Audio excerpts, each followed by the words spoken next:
हद से ज्यादा बढ़ती गर्मी, अचानक आते तूफान, सर्दी के दिन कम होते हुए और अचानक से मौसम के मिजाज बदलते हुए, ये सब कुछ देखना पड़ रहा है हमें पिछले कुछ सालों से।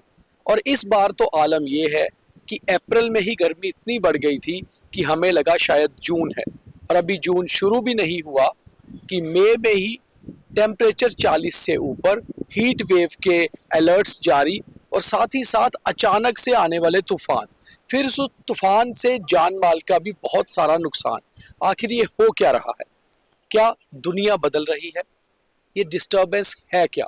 नॉर्मली अमूमन हम लोग सिर्फ दो ही शब्द जानते हैं, ग्लोबल वार्मिंग और वेस्टर्न डिस्टर्बेंस। ये है क्या? क्यों हो रहे हैं? और क्या ये साल दर साल ऐसे ही आगे बढ़ते रहेंगे? क्या हम धीरे धीरे सर्दी से दूर होते जाएंगे? क्या हम गर्मी के कारण झुलसते जाएंगे? और इसके पीछे कारण क्या है? हम अपने एनवायरनमेंट को, हम अपनी आबो हवा को ठीक कैसे कर सकते हैं?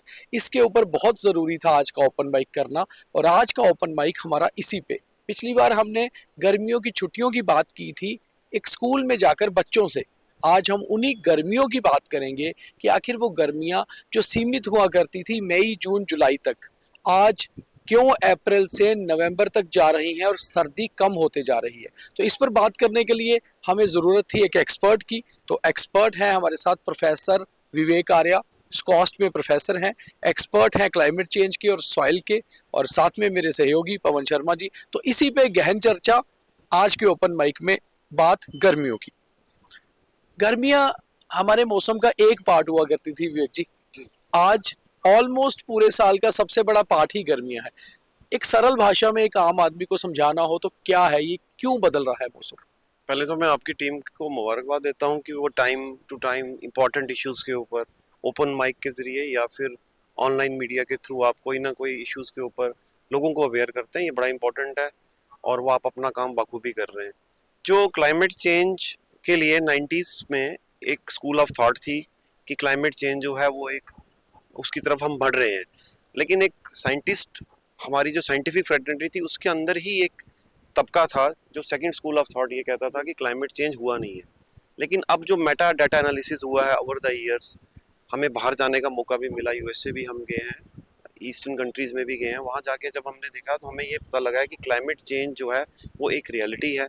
कोई भी पैटर्न, खजूरिया साहब, जब 30 साल तक, 25 या 30 साल तक कोई इवेंट, जैसे इनको हम बोलते हैं एक्सट्रीम वेदर इवेंट्स, ज़्यादा बारिश होना, ज़्यादा हीट वेव आना, ज़्यादा ड्राई डेज रहना, अगर ये 30 साल तक ये पैटर्न इंक्रीजिंग साइड हो या डिक्रीजिंग साइड हो, दोनों तरफ, तो हम उसको कहते हैं कि इसका पर्टिकुलर इम्पैक्ट पड़ गया है। तो मेटा डाटा एनालिसिस से ये चीज़ पता लगी है कि क्लाइमेट चेंज एक रियलिटी है और अर्थ का जो हमारा एटमॉस्फेयर, जो हमारा टेम्परेचर है, या आप बोलेंगे सरफेस टेम्परेचर जो है, ओवरऑल जो टेम्परेचर है, वो 0 to 4 to 0 to 8 degree over the years increase हुआ है।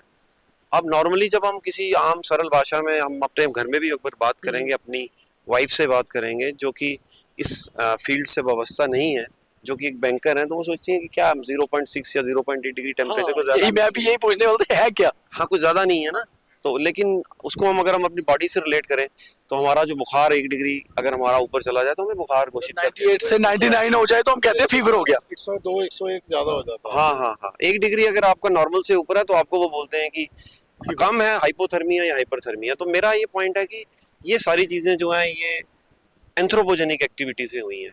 मतलब एक फिलोसोफर ने कहा था कि अगर इंसान इस दुनिया से गायब हो जाए तो 100 साल में पृथ्वी जो है, हमारी माँ जो धरती है, वो वहीं पहुंच जाएगी जहां वो पहले थी। लेकिन ऐसा पॉसिबल है नहीं, ऐसी थॉट लेना भी जो है वो एक मतलब एक पाप की तरह होगी। तो हमें ही अपने कुछ एक्शंस को ठीक करना पड़ेगा। आपने अपने इंट्रोडक्टरी रिमार्क्स में ये कहा कि ड्राई डेज बढ़े हैं, हीट, हाँ ये बढ़े हैं, ओवर द ईयर्स बढ़े हैं, और 7 to 8 डेज जो हैं आपके टेम्परेचर के वो इंक्रीज हुए हैं। देखो एज ए ले मैन, तो एक आम आदमी है, हम लोग जो भी हैं जो इसके एक्सपर्ट नहीं है, हम यही समझ सकते हैं कि यार जैसे हम नॉर्मली घर पे बात करते हैं कि गर्मियां बढ़ रही हैं, मतलब गर्मियों का मौसम बढ़ रहा है। तो आप उसको टेक्निकली ज्यादा बता पाएंगे कि जैसे आपने कहा एक डेकेड में 7-8 दिन बढ़े हैं, क्योंकि आप उसको सर्वे करते हैं, हम उसको जानते हैं। हम लोग तो ये कहते हैं गर्मियां बढ़ गई, तो वो हो रहा है, बिल्कुल हो रहा है, और टेम्परेचर भी इंक्रीज हो रहा है। जिस हीट वेव कभी कभार हमें देखने को मिलती थी जब हम छोटे थे, यानी कि मैं अगर 90s की बात करूँ, 95 96 में मैंने अपनी ग्रेजुएशन 12th की है, उस जमाने में हमें एक खबर आती थी कि आंध्रा में और उड़ीसा में हीट वेव चली है। आप देखें वो हीट वेव चलती चलती पवन जी यहाँ तक आ गई है, मतलब दिल्ली हरियाणा यहाँ तक पहुंच गई है। तो ये जो वेव्स हैं इनका जो अगर इनकी हम क्वांटिफिकेशन करें, अगर हम इसको क्लासीफाई करें तो इसमें एक हीट इंडेक्स करके आता है कि कई बार आप देखें कि दिल्ली का टेम्परेचर 40 डिग्री होगा, 44 भी होगा तो वो बियरेबल होगा। लेकिन वही टेम्परेचर अगर आपका पुरी का या उड़ीसा का या फिर या महाराष्ट्र का यानी कि मुंबई का वो टेम्परेचर 36 डिग्री होगा और उसमें अगर आपकी ह्यूमिडिटी 70% है, वो टेम्परेचर जो लगभग 52 डिग्री तक चला जाएगा, वो बॉडी आपकी बियर नहीं कर सकती। वहां पे जाके ह्यूमन लॉस होता है, अनअकाउंटेड भी रहती हैं कई डेथ्स। लेकिन मैंने जैसे आपसे हम ऑफ द कैमरा जब हम बात कर रहे थे कि इसके बहुत लार्जर इम्पैक्ट्स हैं, खास करके जो लोग पुअर हैं, पॉवर्टी लाइन से नीचे हैं, उनकी जो अनअकाउंटेड स्टोरीज हैं उनको तो हम कह भी नहीं। हमने हमारे घर में किसी को हीट स्ट्रोक हो जाएगी, वो एक एक एक सोसाइटी में हमारे अपने फ्रेंड सर्कल में कारण बन जाएगा बातचीत का। प्रेस क्लब में कहीं पे भी जी, विवेक आर्या जी के घर का बच्चा था, स्कूल गया, उसको हीट स्ट्रोक होगी, इतनी गर्मी बढ़ी, लेकिन अनअकाउंटेड रहता है बहुत सारी सोसाइटी के हमारे स्पेक्ट्रम से। और मैं और पवन जी, मैं माइक आपको दे रहा हूँ पवन जी, मैं और पवन जी ना कल ही बात कर रहे थे कि अमूमन क्या होता था पहले, जब हम आज से 10 साल पहले बात कर लें, एक डिकेड पीछे जाए, तो कभी गर्मी के सीजन में एक आधी बार तूफान आता था, बारिश आती थी, तो हमें लगता है गर्मी बड़ी, तूफान आ गया। अब तो हर तीसरे दिन एडवाइजरी, आज परसों तो उन्होंने शाम को लाइव किया 5 बजे अंधेरा, तो दिन का टेम्परेचर तो पवन जी मेरे ख्याल इसी पे जो आप ऐड ऑन करना चाहते मैं इस पे ये पूछना चाहता था हैं कारण क्या है कि जैसे आपने पहले कहा कि वेस्टर्न डिस्टर्बेंस होती है, ग्लेशियर मेल्ट हो रहे हैं, बिल्कुल इसमें तो कोई शक नहीं। क्या उसका इम्पैक्ट जो विंड्स होती हैं, जैसे किसी पहाड़ी एरिया से मैदानी एरिया में जब आती हैं, उनका भी इम्पैक्ट पड़ता है। इसके बाद मैं आऊंगा कि किसानों पे क्या असर पड़ेगा, लेकिन पहले ये कि क्या ये तूफान जो आ रहे हैं, जो ग्लेशियर मेल्ट हो रहे हैं, उसकी भी तो कोई वजह होगी ना। बिल्कुल पवन जी, बहुत इंपॉर्टेंट एस्पेक्ट है और इसको समझाने के लिए आपकी ऑडियंस के लिए ये है कि जो आपका प्लेन का इलाका है, जब वहाँ पे गर्मी ज्यादा पड़ती है तो यहाँ पे खाली हो जाता है, हवा ऊपर चली जाती है, लाइटर हो जाती है ना, जैसे बैलून ऊपर जाता है, ये जगह खाली हो जाती है। आपका प्लेन यानी जम्मू का प्लेन, कठुआ का plain area up to Delhi Haryana, Indo Gangetic plain पूरा यानी वेस्टर्न उत्तर प्रदेश, तो हवाएं वहां भरने के लिए क्या होता है कि पहाड़ों से हवा आती है। यानी हमारा जो फीडिंग एरिया है वो पीर पंचाल हो गया, कालीधार हो गया, उधमपुर हो गया, उसके आगे का बनी बसोली हो गया, हिमाचल का पालमपुर का एरिया, और जितना खाली होगा उतनी स्पीड से आएगा। तो जितनी स्पीड से आती है तो वो आपको फिर वो शेप ले लेता है तूफान का। क्योंकि गर्मी लगातार बढ़ रही है, दिन ब दिन बढ़ रही है, हर दिन यहाँ खाली हो जाता है, हवा ऊपर चली जाती है, हर दिन ठंडे इलाके से हवा आती है उसकी, क्योंकि वो पूरा एरिया खाली है आपका प्लेन, तो उसकी स्पीड इतनी ज्यादा होती है, वो स्पीड आपकी 40 माइल्स तक पहुंच जाती है, 60 माइल्स तक पहुंच जाती है। जो पिछले दिनों तूफान 2-3 हमने देखे भी, शायद परसों पुंछ राजौरी में और श्रीनगर में बड़ा नुकसान हुआ। अब श्रीनगर का ये है कि वैली है, वैली में जो ही गर्मी हुई हवा ऊपर गई, पहाड़ों से नीचे की तरफ आती है। अच्छा, पुरानी एक कहावत है हमारे जो गांव में, जब हमने देखा हुआ है कि अंब जिले पक्के, मतलब मकड़ियां जिले शैल बड़ियां हुई, तूफान चलता डिगी पौंदियां, किसान आखदा हर साल होंदा है जिले पकदी ना ये फसल, तो आई जांदा आखदा मेरे हिस्से दी भी दियो, तो छुट्टी जांदा। इयां के फसलें च भी होंदा। कई बार हम देखते हैं कि गेहूं की फसल के आपने वो काटी होती है, वो एक चक्कीरा सा घूमता है, वो अपना सामान उठा के ले जाता है, तो उसको हमारी डोगरी लोकल भाषा में कहते हैं कि मेलो शाह कुछ करके ऐसा नाम है, मेलो शाह आया जी, वो अपना सामान ले, अपना हिस्सा ले गया। तो क्या एग्रीकल्चर प्रोडक्शन में भी इस बिन्स का, या इस जो ग्लोबल वार्मिंग, अगर हम 4 शब्दों में कहें, लोगों को, किसानों को समझाना हो, तो जो मौसम बदला है, एग्रीकल्चर प्रोडक्शन में इसका फर्क नहीं पड़ा? क्लाइमेट चेंज उसको बोलते हैं रैम्बो शाह, सॉरी, हाँ बिल्कुल। जो क्लाइमेट चेंज है ना, क्लाइमेट चेंज के कुछ कंट्रीब्यूटर्स हैं, उसमें एग्रीकल्चर भी एक कंट्रीब्यूटर है। यानी कि आप, ये हैरानगी की बात है और ये बड़ा ओपनिंग स्टेटमेंट है कि क्लाइमेट चेंज में एग्रीकल्चर भी अपना रोल प्ले कर रहा है। एग्रीकल्चर मींस एग्रीकल्चर इंक्रीज कर रहा है क्लाइमेट चेंज को, ग्लोबल वार्मिंग को। उसमें एमिशंस हो रही हैं, क्या एमिशंस हो रही है? मीथेन की एमिशंस होती है, जो आपकी पैडी की, चावल की खेती होती है उसमें से एमिशन निकलती है। नाइट्रस ऑक्साइड की एमिशंस होती हैं। इवन की जो हमारी ये, जो हमारा जो एनिमल हस्बेंड्री है, जो हमारा ये एनिमल हस्बेंड्री जिसमें भैंस है, गाय है, ये भी एमिशंस करती हैं। खाना खाने के बाद जब बेल्चिंग करती हैं या गैसेस निकलती हैं, तो ये सारा जो है 30% के करीब जो मीथेन एमिशंस है वो हमारी एग्रीकल्चर फील्ड से आती है। तो एग्रीकल्चर को स्मार्ट बनाने के लिए Indian council of agriculture research या स्टेट एग्रीकल्चर यूनिवर्सिटी हमेशा क्लाइमेट स्मार्ट एग्रीकल्चर प्रैक्टिसेस, जिसको हम CSAP कहते हैं, उसको अपनाने की बात करती है। पुराने जमाने में बिल्कुल सही है, कुदरत ने एक निज़ाम रखा था, जितना आम के ऊपर फूल पड़ता है, कहते हैं अगर वो फूल का 5% भी रिटेन कर जाए तो दरख्त जो है वो नीचे गिर जाएगा, इसीलिए वो आता था। लेकिन इनकी इंटेंसिटी ओवर द ईयर्स बढ़ गई है, इनकी इंटेंसिटी ओवर द ईयर्स जानलेवा हो गई है। हमने पिछले दिनों देखा शायद किश्तवाड़ या भद्रवा में पेड़ गिरने से एक हमारी अपनी किसी बहन की, नहीं, दिल्ली एनसीआर में 17 हाँ, लोग बिल्कुल, मर गए। बिल्कुल। अच्छा, इसमें मैं फिर आपको वापस उसी इलाके में लेके जा रहा हूँ। एक कहावत डोगरी में है कि एक किसान की जहाँ बाजरा बहुत हुआ, बाजरा बहुत हो गया तो उसने कहा है खुदा आपका बहुत बहुत भगवान शुक्रिया, मैंने आपको बोला था कि इस बार कोल भर देना, तो भर गए। तो बारिश टाइम की नहीं हुई, जहाँ जितना भी था फसल को टाइम पे पानी मिल गया तो वो हो गया, बारिश नहीं आई, तूफान नहीं आया, जब वो खाने लगे तो लोग मरने लगे। फिर क्या हुआ, उसने कहा ये कौन सी त्रासदी है, हम खा रहे हैं तो मर रहे हैं। कहते हैं अब इसको तू जो चरा है सब वापस ले जा। कहते हैं कि बारिश आई, तूफान आया, लोगों के जो कोलों में भरे हुए अनाज था वो बह गया, धुल गया, जो बचा जिसने खाया वो ठीक रहा। एक्चुअली पुरानी जब आप नहीं, ये तो वैसे कहावतें ये मिथ जो होती है, ये मिथ, इनमें कुछ ना कुछ तो छिपा होता है। इनके पीछे देखिए पुरानी अगर आप मूवीज देखेंगे ना, अगर आप इसको समझने की जैसे दौर होता है उस तरीके में दौर, अगर हम लेट 70-80s की फिल्म देखेंगे ना आप, तो हमारा इंडस्ट्री का सबसे बिगेस्ट स्टार अमिताभ बच्चन जी हैं, तो उनकी जो फिर मूवीज में मैक्सिमम वो ट्रेड यूनियन के लीडर दिखाए गए हुए हैं, क्योंकि तब इंदिरा जी का वो ट्रेड यूनियन का चल रहा था। तो ये मिथ्स हैं और इसमें रियलिटी भी है।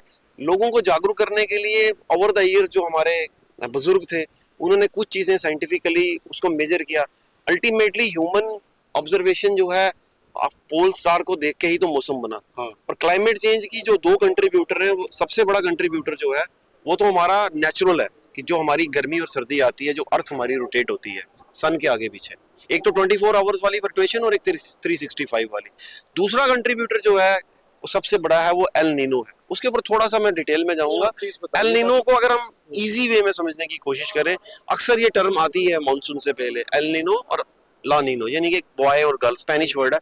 इसको हम ऐसे समझते हैं कि नॉर्मली क्या होता है कि जो विंड्स है हमारी, इसको हम ट्रेड विंड्स कहते हैं। जो समुद्र में, जो दुनिया का सबसे बड़ा समुद्र है पैसिफिक ओशियन है, जो कि एशिया और अमेरिका के बीच में, साउथ अमेरिका के और उसके बीच में, वहां पे ट्रेड विंड्स नॉर्मली चलती हैं। तो अमेरिका से चलती हैं ऑस्ट्रेलिया की तरफ, यानी हमारी कंट्री की तरफ, यानी इस तरफ इंडिया की टेल की तरफ और उस तरफ। वो जब चलती हैं तो वहां पे जो अमेरिकन साइड है वहां पे नीचे से ठंडा पानी ऊपर आ जाता है, जो कि अच्छा है, जो कि फिशरी के लिए, मैरीन लाइफ के लिए अच्छा है। और वो जो आपका फ्लो है ट्रेड विंड का, फिर नॉर्मल तरीके से हम समझाने की कोशिश, वो ट्रेड विंड जाती हैं, मॉइस्चर लेके जाती हैं और ऑस्ट्रेलिया में जाके वो बारिश करती है। ठीक है, और सारे ऑस्ट्रेलिया में नहीं करती हैं, ऊपर भी करती हैं, आपके साउथ कोरिया में, नॉर्थ कोरिया में, आपका ये जापान वाला एरिया, ताइवान, ये जो आपकी जितनी भी कंट्रीज हैं। अब क्या होता है कि अगर आपका से फॉर एग्जांपल वो नॉर्मल कंडीशन ना हो खजूरिया साहब, और वो क्या होता है कि रास्ते, क्योंकि बहुत बड़ा समुंदर है, रास्ते में अगर वो विंड्स कमजोर पड़ जाएं तो वो क्या करती है, वो बारिश जो है वो रास्ते में गिर जाती है, समुद्र पे ही गिर जाती है। जब समुद्र पे गिर जाती है तो आपके वहां सूखा पड़ जाता है पूरे ऑस्ट्रेलिया में। और ये 19, 20, 21 में बहुत बड़ा एक फिनोमिना हुआ था, जबकि ऑस्ट्रेलिया जैसी कंट्री को भी $5 बिलियन उन्होंने मांगा था। इसका उल्ट जब कई बार क्या होता है कि एक्सेस हो जाए, से फॉर एग्जांपल की ट्रेड विंड और ज्यादा स्ट्रांग हो जाए, जाना तो उसने इसी साइड से, अमेरिका से ही उसी तरफ जाना है, क्योंकि वो कोरोलिस इफेक्ट है, अर्थ की रोटेशन के उल्ट में चलती है, हमने 9th-10th में पढ़ा था। अगर ये ज्यादा चली जाए और ज्यादा मॉइस्चर लेके ऑस्ट्रेलिया और वहां पहुंच जाए तो फिर वहां पे फ्लड्स आ जाते हैं। तो ये नेचुरल फिनोमिना अर्थ अपने सिंक को करने के लिए। अच्छा, मैं अभी माइक दूंगा, मैं माइक अब दीपक जी को दूंगा।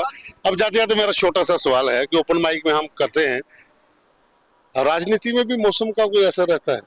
राजनीति में मौसम का असर, उसके ऊपर राजनीतिक विशेषज्ञ आपसे आपसे बड़ा विशेषज्ञ जम्मू में, मैं तो चंद पत्रकारों को ही मानता हूं कि जो जम्मू की पल्स को समझते हैं, बट राजनीतिज्ञों की पॉलिसीज का असर क्लाइमेट चेंज की पॉलिसीज पे पड़ता है। यानी कि डेमोक्रेट और रिपब्लिकन के आने से अमेरिका की पॉलिसी जो चेंजेस होती हैं, जो प्रधानमंत्री माननीय नरेंद्र मोदी जी जो बात कर रहे हैं, ओवर द ईयर्स कर रहे हैं कि जो हमारी एशियन कंट्रीज हैं या डेवलपिंग नेशंस हैं, जो उनको कंपनसेट करना चाहिए, क्योंकि एक कमरा है उसमें आप लोग 3 पहले ही आके बैठ गए हो, जो एमिशन करनी थी आपने पूरी वातावरण में कर दी, और मैं लेट एंट्रेंट हूँ और आप मुझे स्पेस नहीं दे रहे हो। अगर आप मुझे स्पेस नहीं दे रहे हो तो मैं आपसे एक हक मुआवजा मांग रहा हूँ।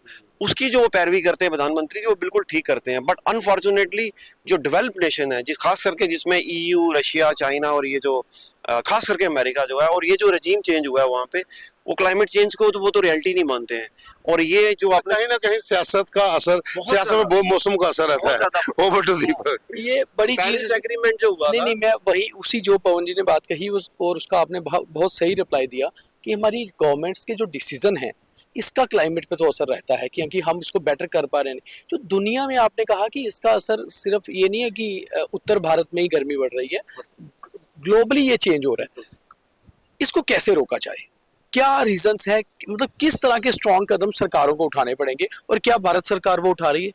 देखिए, भारत सरकार ने एक दो स्टेप्स तो बहुत अप्रिशिएबल लिए हैं, जैसे कि ये जो अ, नितिन गडकरी साहब की जो गवर्नमेंट है उसमें उन्होंने ये जो इंजन्स को रिप्लेस करने की बात की है, थोड़ा हार्श है। दिल्ली में आपकी 20 साल से पुरानी जो होगी, ये सारी चीज़ें जो हैं वो एमिशन से जुड़ी हुई हैं। उस एमिशन को रोकने के लिए कहीं ना कहीं आपको हार्श होना पड़ता है। कई बार आपको लगता है कि बॉडी का कोई अंग खराब हो जाता है या बीमार हो जाते हैं तो आपको एंटीबायोटिक्स लेनी पड़ती है, वो एक इशू है और उस इशू के ऊपर गवर्नमेंट काम भी कर रही है। गवर्नमेंट के साथ साथ सोसाइटीज में एनजीओज का एक बहुत बड़ा रोल हो जाता है, एक आम नागरिक का बहुत बड़ा रोल हो जाता है। एक हमारे यहाँ पे टर्म यूज होती है बार बार, कार्बन फुटप्रिंट।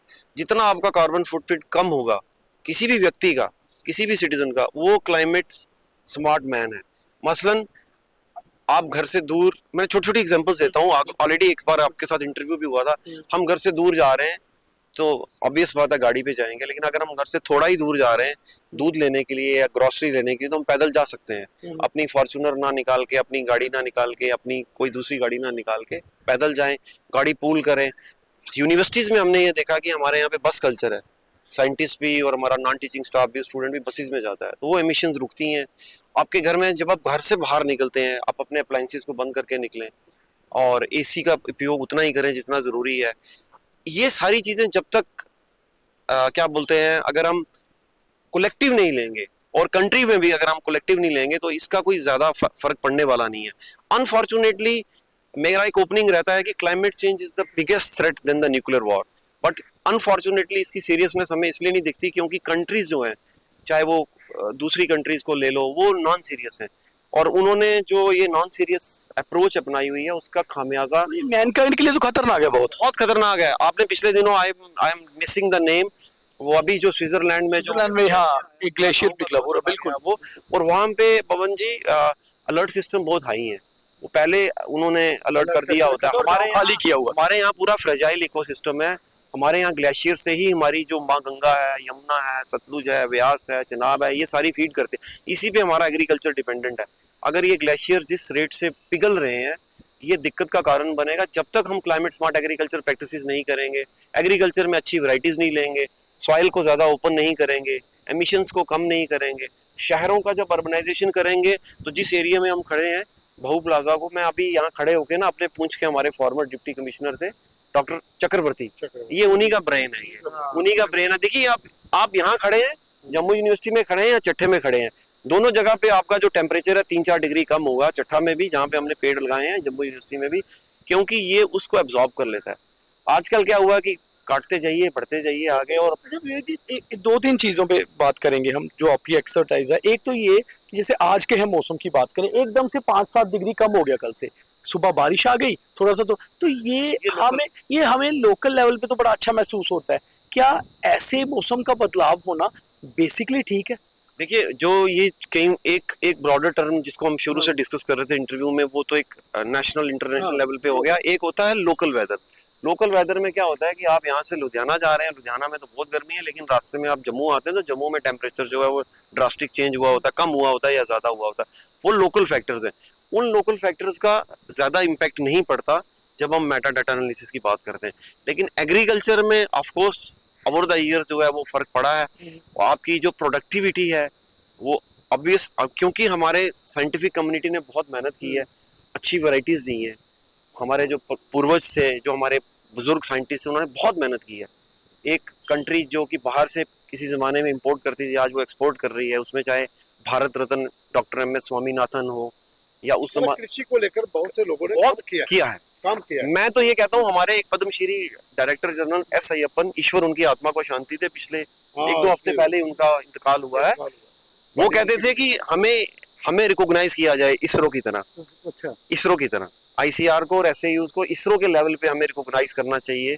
वो इसलिए क्योंकि आज एटलीस्ट, जैसे कल माननीय कृषि मंत्री शिवराज सिंह चौहान जी आए हुए थे, तो वो कह रहे थे कि बॉर्डर पे अगर सैनिक लड़ रहा है तो किसान खेत में लड़ रहा है, किसान पैदावार दे रहा है आपको, तभी आपका फूड बोल जो है वो अश्योर है और आप किसी पे डिपेंडेंट नहीं है।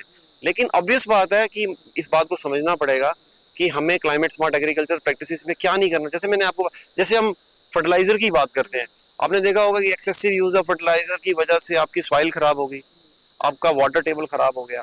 चंडीगढ़ पीजीआई और पंजाब एग्रीकल्चर यूनिवर्सिटी की एक जॉइंट रिसर्च है जिसमें उन्होंने ये पाया कि बठिंडा वाली बेल्ट में वाटर टेबल में नाइट्रेट जाने से ब्लू बेबी सिंड्रोम होता है, यानी कि जो बच्चा पैदा होता है वो ब्लू बेबी के कारण उसके अंदर हीमोग्लोबिन की कमी होती है और डेथ हो जाती है।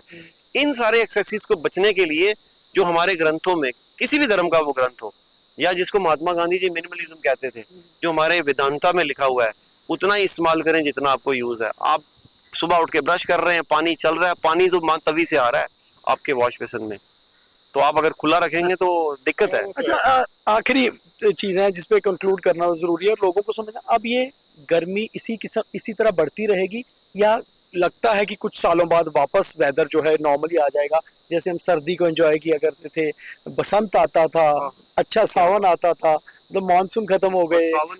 हाँ, तो अब वो इसीलिए क्योंकि वो सावन पे गाने ही रह गए, बेसिक सावन चला गया। नहीं, इस बार का जो फॉर्चुनेटली ये है कि इस बार का जो हमारा मानसून है उसमें 60% जो है न्यूट्रल एल नीनो है, तो इस बार मानसून हमारा नॉर्मल रहेगा, जो हमारे सिमुलेशन मॉडल्स हमें बताते हैं।